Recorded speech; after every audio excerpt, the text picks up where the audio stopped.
Si je te dis que demain, et après-demain, et tous les jours suivants, tu dois bosser 8 heures sur tes cours, et pas 8 heures forcées par la fac ou par le lycée, 8 heures que tu t'imposes toi-même, quelle est ta réaction?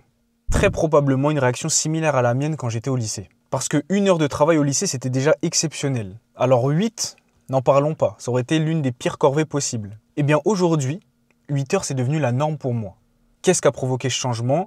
Ma première année de médecine. J'avais un objectif clair durant cette année et c'était inenvisageable pour moi de ne pas l'atteindre, alors j'ai bossé froidement en me détachant de tout aspect émotionnel. Si j'estimais qu'il fallait que je travaille 6 heures dans ma journée du lendemain pour suivre la cadence qui me mènera à mon objectif, alors je travaillais 6 heures. Si c'était 8 heures, alors je bossais 8 heures, et si c'était 10, alors je bossais 10, t'as compris le raisonnement. Et à la fin, j'ai fini premier.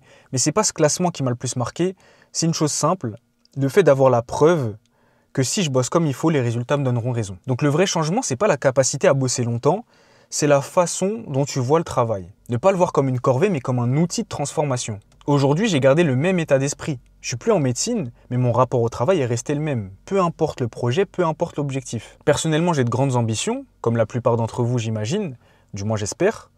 Donc si je veux atteindre mes objectifs, je dois faire ce qu'il faut pour y arriver. Il n'y a rien de moins logique que d'avoir de grandes ambitions et fournir un volume de travail ridicule.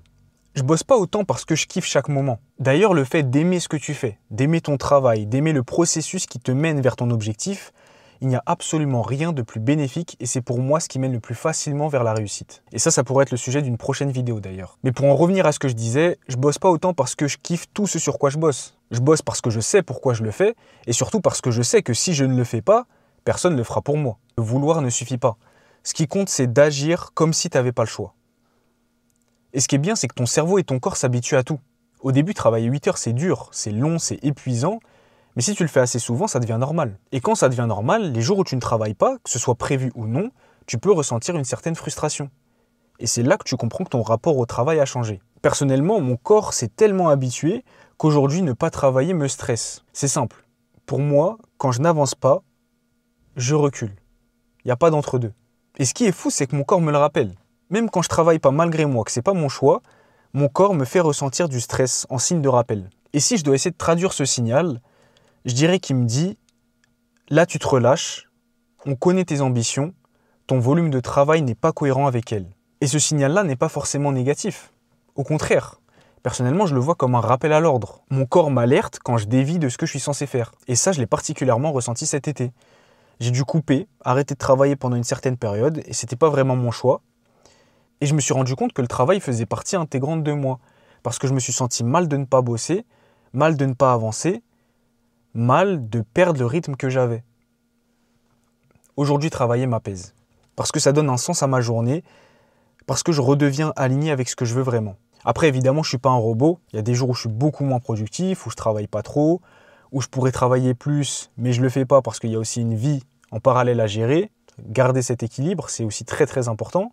D'ailleurs, réussir à trouver cet équilibre, ça pourrait être le sujet d'une prochaine vidéo également. Vouloir réussir, c'est faire ce que la réussite exige, même quand on n'a pas envie, mais ça ne veut pas dire bosser H24 sans pause ni recul. Je prends des pauses, je fais du sport, je vois des gens, un peu, pas trop, j'essaye. Mais en tout cas, quand je sens que j'ai besoin de couper, je coupe. Et c'est pas une faiblesse, c'est une forme de discipline aussi. Savoir quand ralentir pour tenir plus longtemps. Mais dans l'ensemble, si je travaille autant, c'est pas parce que j'ai une motivation infinie, c'est parce que je m'organise, je sais pourquoi je le fais, et ce pourquoi il est plus fort que toutes les excuses que j'essaye de me donner. Aujourd'hui, je bosse pas parce que je suis obligé, je bosse parce que j'ai trop de choses à faire pour ne pas bosser. Parce que ce rapport au travail que je me suis construit, il me rapproche chaque jour un peu plus de ce que je veux devenir. J'ai pris le temps d'écrire un e-book qui reprend tout ce que je t'ai dit dans cette vidéo, qui va même un peu plus loin. Il est gratuit et il est disponible en description. Et pour ceux qui vont commencer leur pré-rentrée en médecine, qui arrive d'ailleurs dans quelques jours, je prépare une ressource très solide pour vous, quelque chose qui va vraiment vous être utile. Rejoins-moi sur Insta pour être au courant, ça sort très bientôt. Sur ce, c'était Céliane. À chacun sa trajectoire, à chacun sa signature.